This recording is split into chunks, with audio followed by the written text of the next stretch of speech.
Fala pessoal, tudo bem? Aqui quem fala é Luiz Fernando e para o vídeo de hoje, o último vídeo do mini curso de História Geral, a gente vai comentar alguns aspectos a respeito tanto da Segunda Guerra, e consequentemente a derrota do nazifascismo e o processo de formação dos grandes blocos, dos dois grandes blocos hegemônicos, que motivou justamente a formação daquilo que conhecemos como Guerra Fria. Então, bora pro vídeo!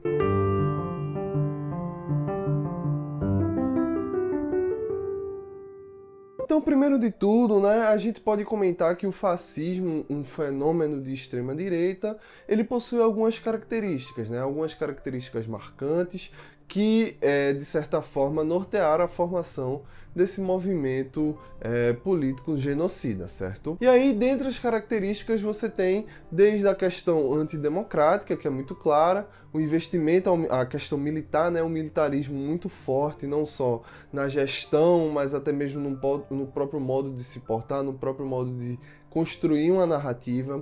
O antissemitismo também é outra característica muito marcante. O unipartidarismo, que foi consonante tanto nos regimes fascistas na Alemanha quanto na Itália, próprio Portugal, Espanha, que também que também tiveram regimes fascistas. Além disso, a defesa efusiva das questões nacionais, um nacionalismo quase que exacerbado aos moldes do romantismo, do século XIX. Então você tem um nacionalismo muito forte, como grande norteador da política nacional. Dentro desse processo também você tem a construção da infalibilidade do líder, o líder como aquele grande herói, aquela pessoa incorruptível que iria resolver e sanar todas as questões. E além disso, você tem evidentemente um corporativismo e o elitismo dentro desse processo. Corporativismo justamente nas medidas de controle dos trabalhadores como um todo, e o elitismo justamente através dos grupos restritos que estavam dominando o poder dentro desse contexto fascista. A Segunda Guerra Mundial ela vem muito em resultado e, de certa forma, algumas continuidades dos conflitos que se desdobraram da Primeira Guerra Mundial. Alguns revanchismos, principalmente da Alemanha e da Itália, que são aqueles que saíram como derrotados, eles começam a aflorar e ser alimentados pelos partidos fascistas em ambos os locais. Então, a ascensão do fascismo, de certa forma, ela também contribui para a ascensão e formação da Segunda Guerra Mundial, evidentemente.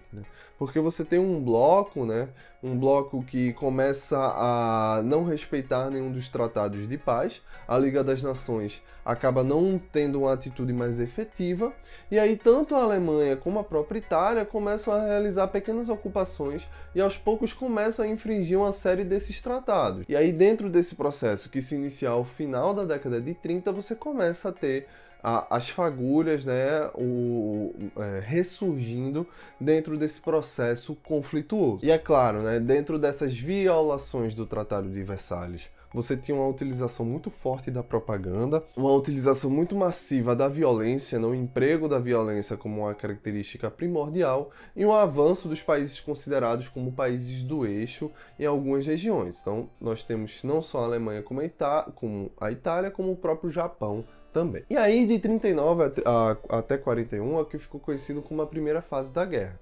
Um momento do conflito em que você tem, de fato, um avanço do eixo, dominando uma série de territórios e se expandindo em várias frentes, tanto na frente leste, quanto também ao sul, e o Japão dominando, por exemplo, a região da Manchúria, que faz parte da China. Só que, de 41 a 45, é um momento justamente transitório, que é marcado por essa contenção do movimento do eixo e derrota do eixo. E esse grupo dos aliados, ele era formado justamente pelos Estados Unidos, Inglaterra e França, que eram os três países que englobavam esse grupo que estava tentando conter esse avanço do eixo. E aí dentro desse processo, uma questão que acelera bastante a derrota do eixo é a entrada da União Soviética em 1941.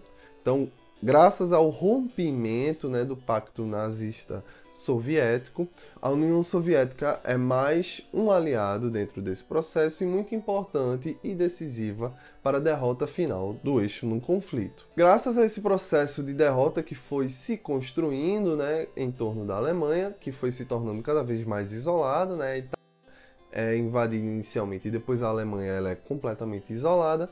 A Alemanha, ao final da Segunda Guerra Mundial, é dividido em 4 partes. E aí, comumente, ficou conhecido a divisão entre a Alemanha Ocidental e a Alemanha Oriental. A Alemanha Ocidental ligada aos regimes considerados capitalistas e a Alemanha Oriental conectada ao regime soviético, certo? O conflito acaba se encerrando, né? O ponto final é justamente quando os norte-americanos acabam jogando as famosas bombas atômicas de Hiroshima e Nagasaki, certo? Essas 2 bombas atômicas que causam uma morte colossal e até hoje é muito lembrada dentro do conflito da Segunda Guerra Mundial e foram muito marcantes por conta da maneira como foi, certo? A falta de necessidade de emprego dessa tecnologia para um conflito que já estava praticamente encerrado. Você já tinha uma Alemanha completamente dominada, certo? Então, ao final da Segunda Guerra, os 2 grandes destaques e os 2 principais responsáveis pela derrota no eixo, no conflito, é justamente os norte-americanos e os soviéticos. E eles despontam, né, como 2 grandes potências. E lembremos que essa é uma fase de um discurso anticomunista fortíssimo por parte do Ocidente. E aí você tem a formação justamente desses 2 grandes grupos. Por um lado, você tem a União Soviética, de caráter mais isolado, que forma aquilo que fica conhecido como a cortina de ferro ao longo do leste europeu. E do outro lado, você tem os Estados Unidos, influenciando, como por exemplo através do Plano Marshall no contexto europeu, e também tomando as rédeas sobre uma série de golpes políticos que aconteceram ao longo da América Latina no século XX, certo? E aí a gente pode conceituar, né, inicialmente essa Guerra Fria como um período que não se tinha uma solução direta por via conflituosa, certo? Alguns dos conflitos que aconteceram, eles não aconteceram diretamente entre Estados Unidos e União Soviética. Eles aconteceram através por vias de influência, seja, por exemplo, como a Guerra da Coreia, como a Guerra do Vietnã, as disputas em Angola, por exemplo, a questão de Cuba, né? A crise dos mísseis no território cubano, entre outros pontos, né? que estavam ligados a essa rede de influência política. É claro que esse conflito ele também estava muito pautado pela questão da bomba atômica, né? A utilização dessa tecnologia era algo que amedrontava e tinha-se um medo muito forte de um mundo por via de fato acabar, né? Por conta de que essas 2 nações tinham um certo domínio sobre essa tecnologia. É claro que a Guerra Fria como um todo ela não foi um conflito de tensão de início ao fim. Em certos momentos tinha-se um maior controle com relação a essas disputas políticas. Em outras fases do conflito motivado por crises internas ou crises mundiais como um todo, você tem tensões muito mais significativas, certo? Então é interessante perceber como a Segunda Guerra Mundial e a Guerra Fria andam de mãos dadas, certo? Estão conectadas nesse que ficou conhecido como longo século XX, tá, pessoal? Então é isso, gente. Muito obrigado a você que chegou até aqui. É um vídeo mais curto, justamente para trazer tópicos à tona em torno desse conflito, tá?